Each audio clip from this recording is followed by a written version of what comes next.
Edgar Cayce once predicted a moment when America would be shaken not by war or disaster, but by a single man standing at the center of a national reckoning. And in those hidden lines lies a striking revelation, a prophecy that points to Donald Trump and the year 2026, a time when truth and power would collide in a way no one could ignore. Cayce never named him, but the description, the timing, the spiritual warning, they fit together like pieces of a puzzle we were never meant to overlook. Something monumental is approaching, something capable of reshaping the soul of a nation. Predictions came true. Take the 1929 stock market crash. Years before the collapse, Cayce spoke of a great disturbance in financial markets, beginning in New York and spreading across the nation. That language maps with chilling precision onto the sequence that produced the Great Depression, the shock that began in one place and cascaded into global economic catastrophe. The point is not to claim supernatural omniscience, but to note that Cayce identified the structural fault lines, greed, speculation, and brittle economic confidence that made such a collapse possible, and he did so long before mainstream observers sounded the alarm. In the 1930 seconds, Cayce talked about rising tensions in Europe and a conflict involving Germany, Italy, and Japan. He described alliances and motives, hatred, ambition, greed that would spin local disputes into global war. He named the Axis nations in terms that predated the formal alignment we now study in history books. Again, these were not vague platitudes, but a diagnosis of moral and geopolitical drivers that, unchecked, produced catastrophic results, and that turns out to be World War II. He also spoke of geological shifts, magnetic pole movement, and unusual weather patterns decades before climate science and plate tectonics matured into the frameworks we use today. When he pointed to danger along coastlines, places like the U.S. West Coast or parts of Japan, he was describing zones vulnerable to seaborne forces and seismic upheaval, areas that modern climate events and natural disasters have repeatedly exposed as fragile. But one of the most unsettling strands of Cayce's predictions is moral decline and spiritual dislocation within the United States. He described a nation drifting from its foundational moral compass, a people growing divided in homes, schools, churches, and government, a fracturing not merely of policy, but of shared meaning. That emphasis on values and conscience is the crucial connective tissue that links his earlier forecasts to the present. Cayce did not treat events in isolation. For him, economic collapse, world war, and natural disaster all reflected deeper spiritual maladies, pride, greed, fear that erode social cohesion long before catastrophe becomes visible. This brings us to the present tension. The fact that Cayce's earlier predictions tracked real events does not, by itself, prove future prophecies are literal inevitabilities. A rise of a leader. Edgar Cayce's vision of America was never merely geopolitical. It was theological and moral, a nation entrusted with a distinctive mission whose continued flourishing depended on the spiritual health of its people. He warned that a decisive test would come, one that would force citizens to choose between selfishness and unity, fear and faith, materialism and love. For Cayce, prophecy carried an urgency of mercy rather than doom. The point of a warning was to prepare a people so that they might change course before destruction became inevitable. Cayce described a painful fissure forming inside American life, a split not reducible to policy or party, but rooted in competing values and spiritual confusion. He pictured households, congregations, and civic institutions estranged from one another, not primarily because of new laws or electoral outcomes, but because of a mutual failure of understanding and charity. Leaders, he warned, would not always speak to heal these breaches. Some would inflame them. The danger he highlighted was social and moral decay. Into that brittle climate, Cayce foresaw the emergence of a singularly influential figure. The leader that Cayce described functions as both a mirror and a test. A mirror because the extremes of public adoration and loathing reveal the inner condition of the populace, and a test because the choices people make in response determine whether the moment becomes a pathway to healing or a descent into further division. Crucially, Cayce framed this figure not as the root cause of America's troubles, but as a symptom of them. He insisted the leader would rise because a nation had already drifted from its moral bearings. The leader's ascent would expose, intensify, and make visible the spiritual tendencies already present in society. Many find the resemblance to Donald Trump striking, an outsider figure who shattered conventions, inspired fierce loyalty, and became a focal point for both deep devotion and vehement opposition. Trump's political narrative mirrors the conditions Cayce associated with the rise of such a leader. Whether one views that resemblance as confirmation, coincidence, or selective reading, the pattern is clear. Cayce's portrait reads like a psychological and spiritual diagnosis of a populace susceptible to charismatic disruption. Even more telling in Cayce's account is the diagnostic test he proposed. The leader's true significance would be revealed not by his rhetoric or policies alone, but by the responses he provoked.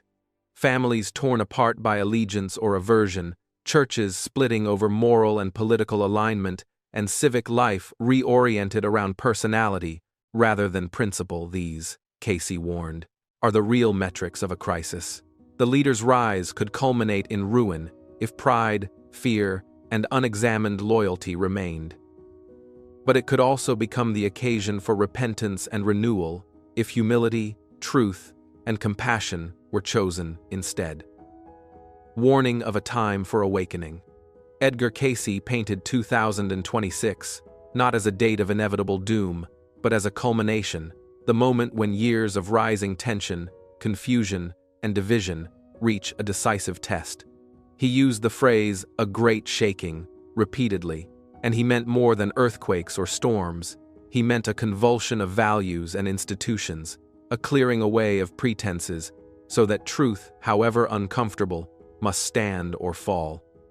The year 2026, according to Cayce, marks a pivotal moment in human history. It's described as an epoch where a collective awakening occurs the world. He believed that by 2026, humanity would experience a significant spiritual awakening, leading to a deeper connection with our inner selves and a greater awareness of our interconnectedness with all living beings. This prediction resonates with the increasing interest in mindfulness, meditation, and holistic well-being practices in our modern society. As scientific and technological advancements have dominated our collective focus, many have found themselves feeling increasingly disconnected from a sense of meaning and purpose in their lives. That is what Edgar Cayce saw long ago, and he believed that 2026 is the perfect time for everyone to awaken. We all need to seek out ways to reconnect with their inner selves and find greater fulfillment in life.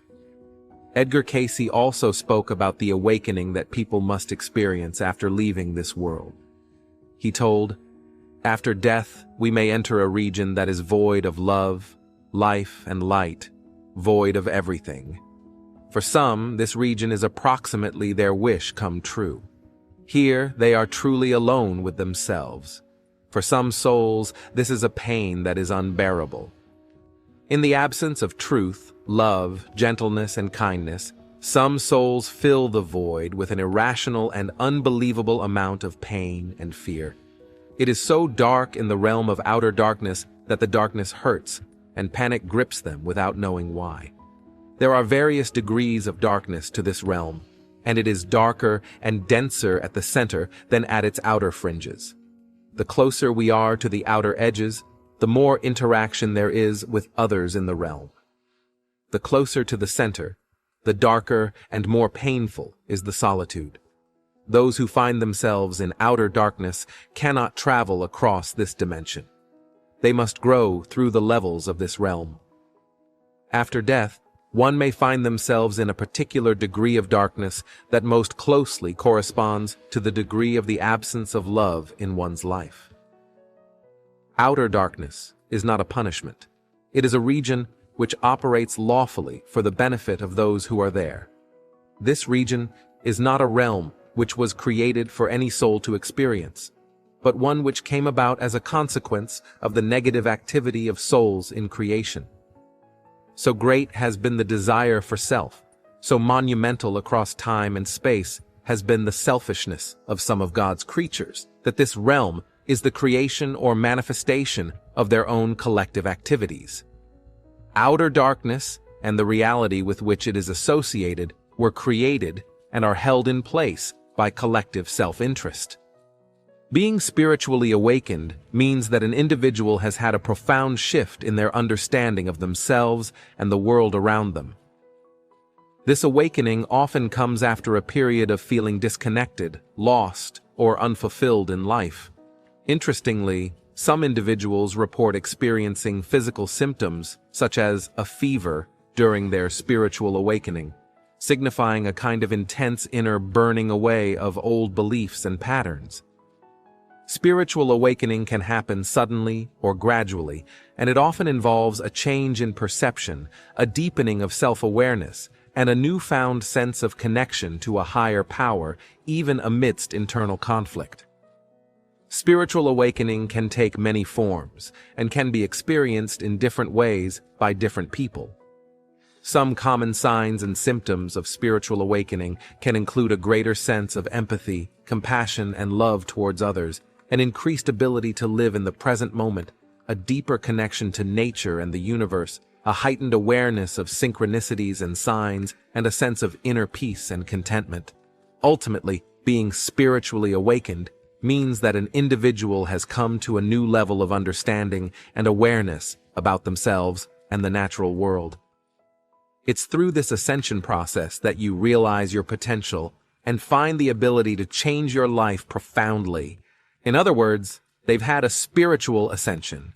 Now, it's important to understand the difference between awakening and ascension. At the same time, spiritual awakening refers to the internal shift in consciousness that an individual experiences, leading to a profound change in their understanding of themselves and the world. Ascension, specifically 5D ascension, signifies an evolution beyond the physical reality into a realm of higher spiritual enlightenment and awareness. This spiritual ascension, often referred to as 5D ascension, signifies a shift from the three-dimensional physical reality to a five-dimensional realm of spiritual enlightenment and awareness. It often involves a newfound sense of purpose and direction in life, as well as a deepening of one's spiritual practices and beliefs. Viewed against today's landscape of intense political conflict, religious polarization, and a broad hunger for meaning, the prospect that 2026 could function as such a litmus year feels urgent. With influential figures continuing to command vast followings, Cayce's warning invites us to examine whether public devotion is informed by conscience and humility, or by fear, tribal identity, and untested claims. The crisis he foresaw would make choices visible: whom we trust, what we demand of our leaders, and how willing we are to prioritize truth over expedience. And if you have these signs, might be you are experiencing a spiritual awakening. One of the first signs of spiritual awakening is heightened intuition. Intuition is often described as an inner knowing, a subtle voice or feeling that guides us without conscious reasoning. Imagine moments when you suddenly just know the right path to take, or when you understand something without needing to analyze it. These instances become more frequent and pronounced. You might make decisions based on a feeling or a hunch, which often are remarkably accurate and beneficial. This heightened intuition keeps you in tune with your inner voice, which speaks from your true self, free from overthinking and external influences. The noise of everyday life dims, allowing you to hear the wisdom inside you all along. As you experience this shift, your intuition becomes a source of creativity and inspiration. You may discover new solutions to problems, or feel inspired to take paths you hadn't considered before. Trusting this inner guidance can be empowering, leading to a deeper understanding of yourself and your purpose. Increased empathy and compassion is the second sign. You may gain a deeper empathy and compassion as you journey through a spiritual awakening. Suddenly, the boundaries between your emotions and those of others might seem blurred, allowing you to feel what they feel with a heightened sense of understanding and sensitivity. You might genuinely experience the ebbs and flows of emotions that others are going through. This increased empathy can extend to all living beings, people, animals, and the environment. You become more at one with the subtle expressions of nature and the silent voices of animals, sensing their unspoken stories and needs. Alongside empathy, your compassion also grows. This might manifest in small acts of kindness, like offering a listening ear to a friend or helping a stranger in need. Or it could inspire more significant changes in your life, such as volunteering for causes you care about or making lifestyle choices that are more considerate of the planet and its population. This increase in empathy and compassion is a sign of your heart opening and your consciousness expanding. You start to see the interconnectedness of all life, recognizing that the well-being of others directly impacts your own. As enriching as this heightened empathy and compassion can be, looking after yourself is important. Being deeply attuned to the emotions of others can feel overwhelming at times. Setting healthy emotional boundaries helps you maintain your emotional well-being. The next sign that you need to focus on is desire for meaningful connections. A key aspect of experiencing a spiritual awakening is the desire for deeper, more meaningful connections in your life. This shift often begins as a growing dissatisfaction with superficial interactions and a hunger for relationships that offer genuine depth and authenticity. You may find yourself longing for conversations beyond the mundane, seeking to connect on a level that nourishes your soul and aligns with your newfound understanding of the world. As you embark on this journey, the nature of your relationships may begin to change. You might gravitate towards people who share your values and perspectives, or challenge you to grow and think in new ways. You might seek out those who understand and respect your journey in your friendships, offering support and wisdom. In romantic relationships, you may desire a partner who supports and participates in your spiritual growth. Even in professional settings, you might find yourself drawn to work that feels more aligned with your values and allows for authentic expression. This shift can also mean letting go of relationships that no longer serve your growth. Recognizing that some connections might hinder your journey is an essential part of this process. It's about finding balance and ensuring that your social circle reflects and supports your spiritual path. Changing priorities is also a special sign. During a spiritual awakening, one of the most noticeable changes is your priorities and values. You might find yourself reassessing what truly matters to you, leading to a significant shift in how you view and interact with the world. You'll begin to value personal growth, meaningful relationships, and enriching experiences over material possessions. This realization can be liberating, freeing you from pursuing material gains and allowing you to focus on what genuinely enriches your life. As personal growth climbs higher on your list of priorities, you might invest more time and energy in activities that nurture your mind, body, and spirit. This could include meditation, yoga, reading, or creative hobbies. The joy in these activities often comes from the inner peace and self-discovery they bring. Relationships also take on a new significance. You value deeper connections with others that are based on mutual respect, understanding, and support.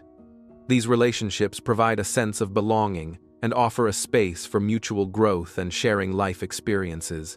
Experiences themselves become more valuable than possessions. Travel, learning new skills, or spending quality time with loved ones might become more important. These experiences enrich your life in ways that material items cannot, providing lasting memories and a sense of fulfillment deeply rooted in living a meaningful life.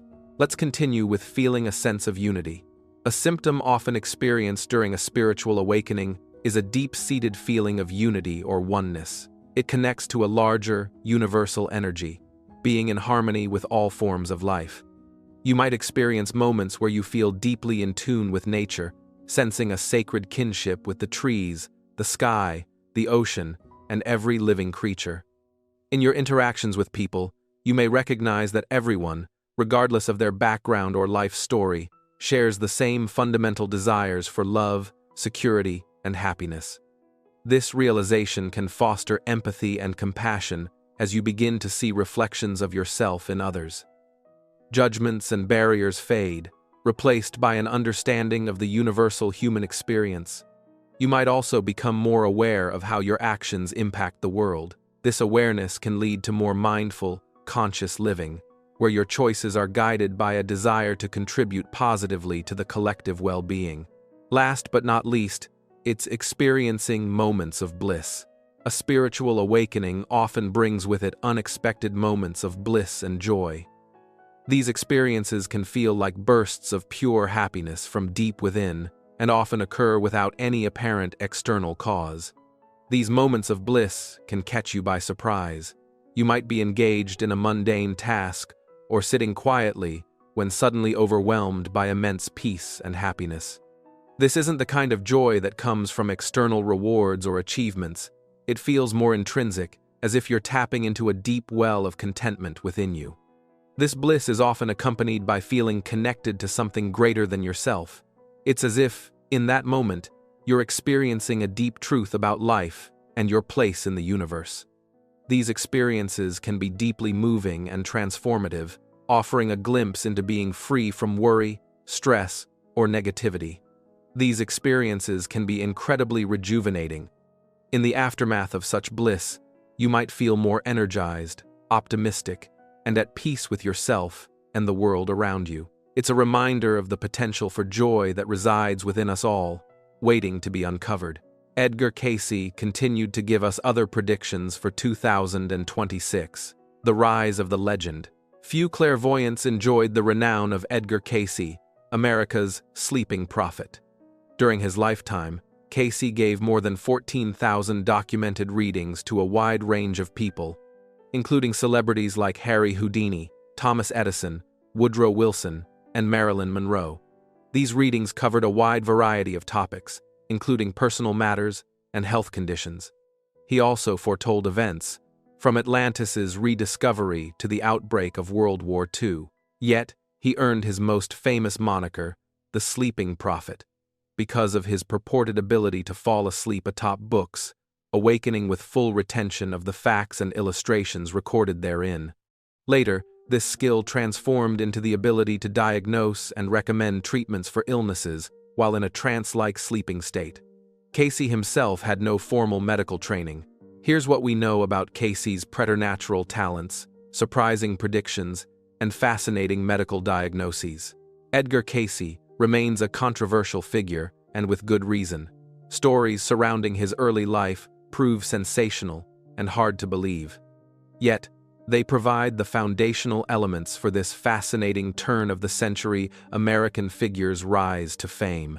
Among his earliest exploits, playing with the little folk and communing with his dead grandfather, he considered these entities incorporeal, claiming he could look right through them if he focused hard enough. In 1889, one 2-year-old Cayce recounted a visit from a winged woman who promised to answer his prayers.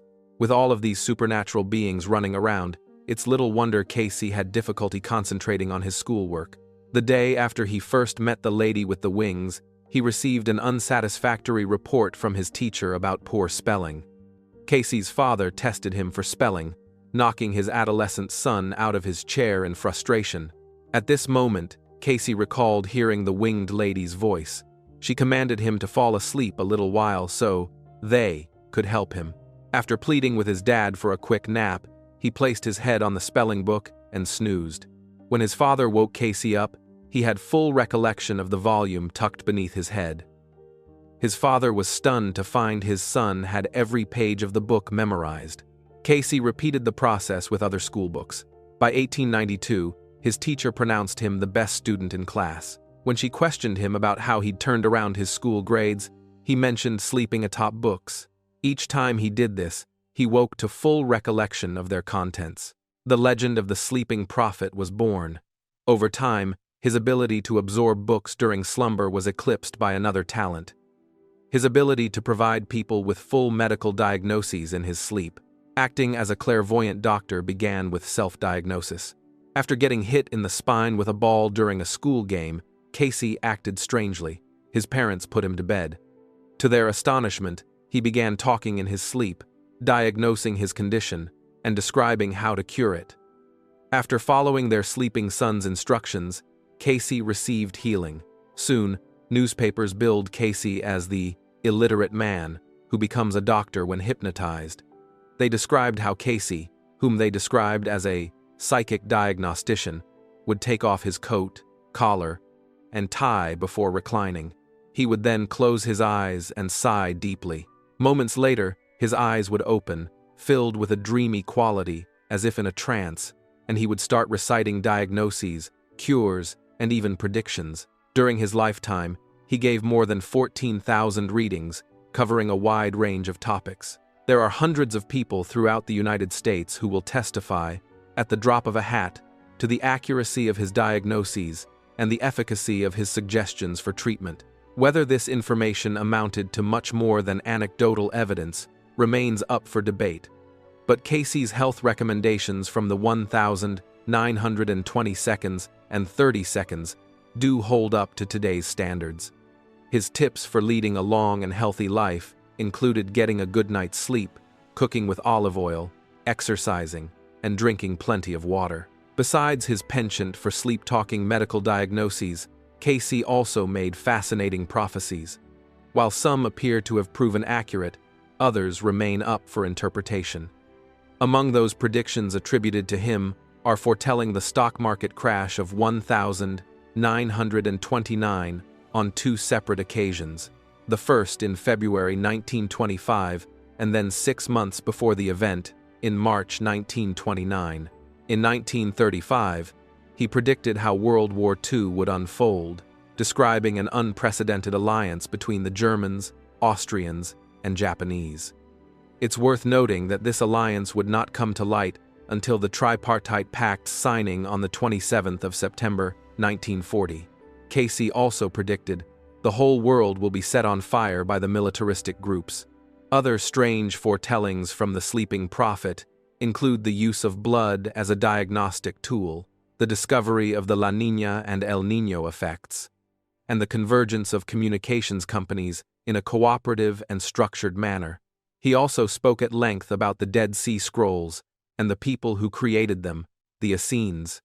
Yet, the Dead Sea Scrolls weren't discovered until 1947, 2 years after Cayce's death, and it would take many more years before details about the lives of the Essenes would begin to emerge. Cayce also discussed the lost city of Atlantis, predicting its rediscovery near Bimini in 1968 or 1969. In 1968, archaeologists discovered an underwater rock formation off the coast of the Bahamian island of North Bimini. The formation sits 18 feet below the surface. Some hypothesize it marks the submerged city's entrance. Although debate still rages about whether the Bimini Road is naturally occurring or human-made, its discovery lends additional credence to America's favorite clairvoyant, the anger from Nature Mother. Edgar Cayce made impressive predictions about changes in the Earth's geography. He claimed that the continents would shift and the climate would change the world in unimaginable ways. He suggested that this transformation could happen suddenly with the eruptions of Mount Etna in Italy and Mount Pelée in Martinique. Both are active volcanoes, with Etna being one of the most active in the world, having erupted recently, while Pelée had its last major eruption in 1902.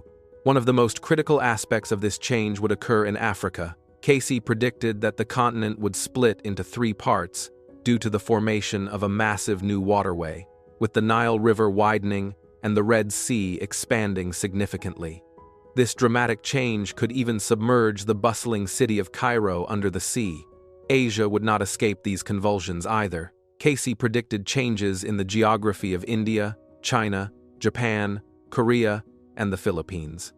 He stated that the Pacific Ocean would advance and swallow large portions of land from the Philippines to Japan, leaving only a few remaining islands. The Korean peninsula and parts of China's coastline would also succumb to the rising seas. For India, Cayce issued a specific warning. He advised seeking refuge in the country's higher elevations due to the potential collapse of land. He believed that the Himalayas in Tibet and Nepal would offer safer refuge for Indians. Cayce also made less favorable predictions for Antarctica. He suggested that as the ice melted, the geological structure of the region would undergo drastic transformations, affecting global climate and altering weather patterns in unpredictable ways. Despite the extreme conditions, Antarctica is home to vibrant wildlife, including penguins, seals, whales, and seabirds. The ice sheet provides essential habitats and breeding areas, protecting many species from predators and ensuring access to food. However, Edgar Cayce predicted a dramatic transformation. Antarctica would lose its ice cover and turn into a vast green expanse, perfect for agriculture. On the other hand, Cayce foresaw a less favorable fate for Australia. He predicted that floods would cover a quarter of Australia's territory, submerging cities like Adelaide. Ironically, the arid deserts like Simpson and Gibson would transform into fertile agricultural lands. New Zealand, however, would emerge unscathed and might even expand, connecting to Australia and becoming a refuge for those displaced by global convulsions. In Europe, the predictions were equally dramatic. Cayce predicted that much of northern Europe, including Norway, Sweden, Finland, and Denmark, would submerge, leaving only a fragmented archipelago of islands. The United Kingdom would also suffer, with vast areas from Scotland to the English Channel succumbing to rising sea levels. Although some highland areas, such as London and Birmingham, might remain intact, many regions would not escape the devastating changes. Ireland would be almost entirely swallowed by the ocean, leaving only the highest peaks above the waterline. For ocean enthusiasts, Cayce almost predicted an expansion of the terrestrial waters. A new sea would emerge from the merging of the Black and Baltic Seas, cutting Russia off from continental Europe and extending into Siberia. This would position Russia as Europe's granary, a fertile agricultural power, the Second Coming. Edgar Cayce's predictions about the Second Coming of Christ are among his most intriguing and controversial. Cayce, a devout Christian, believed that the return of Christ would be a pivotal event in human history, marking the end of an age of materialism and the beginning of a new era of spiritual awakening. Cayce suggested that the Second Coming would occur sometime soon. He did not give a specific date, but indicated that it would happen during a period of great global upheaval and change. According to Cayce, the period preceding the Second Coming would be marked by widespread chaos, conflict, and natural disasters. He predicted wars, economic collapse, and social unrest on a global scale, as well as an increase in earthquakes, hurricanes, and other catastrophic events. Cayce believed that the global turmoil would serve as a catalyst for a profound spiritual awakening. He predicted that people would turn away from materialism and seek a deeper connection with the divine, leading to a renewed interest in spirituality and a desire for inner peace. Cayce's visions of the Second Coming described Christ returning not as a physical being but as a spiritual presence that would manifest in the hearts and minds of people all over the world. He believed that this presence would guide humanity toward a new era of love, compassion, and unity. Cayce predicted that the Second Coming would lead to the establishment of a new world order based on spiritual principles. He envisioned a global society founded on cooperation, equality, and the recognition of the interconnectedness of all life. Cayce emphasized the importance of individual spiritual growth and transformation in preparing for the Second Coming. He believed that each person had a role to play in ushering in the new era, and that personal spiritual development was essential to the collective awakening of humanity.